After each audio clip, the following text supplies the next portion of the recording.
Kasi bakit? Iisipan na natin at kung ay binabayo ng malakas na hangin at ulan. So si Jesus Christ natutulog dun sa ilalim na may ulan pa.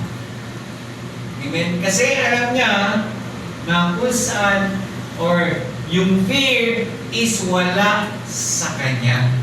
So ganun din po ang itinuturo ko sa atin ngayon na kung saan pinapakita lang ng amen, ng mga tao ka na natin natatakutan. Sabi nga po sa atin ang salita ng Diyos, ang kailangan natin ay papasukin natin ang Diyos sa sitwasyon natin. O magpakalakas at magpakatapang. Huwag kayong matakot ni magilabot sa kanila, sapagkat ang Panginoong Diyos ay siyang yumayaong kasama mo. Hindi ka niya iiwan, ni pababayaan ka niya. Parang Panginoon ay aking liwanag at ang aking kaligtasan.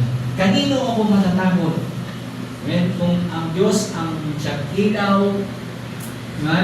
ang siyang tagapagligtas mo, so kanino ka matatakot? Sabi niya, ang Panginoon ay katibayan ng aking buhay.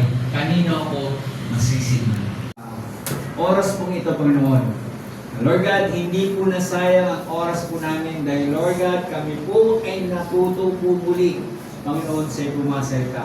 Saganang pagpapala, pag-iingat, patnubay, at kapayapaan ang sumainyo at sa inyong pamilya. Pagpalain at ingatan kayo at samahan kayo ng Santong Espiritu.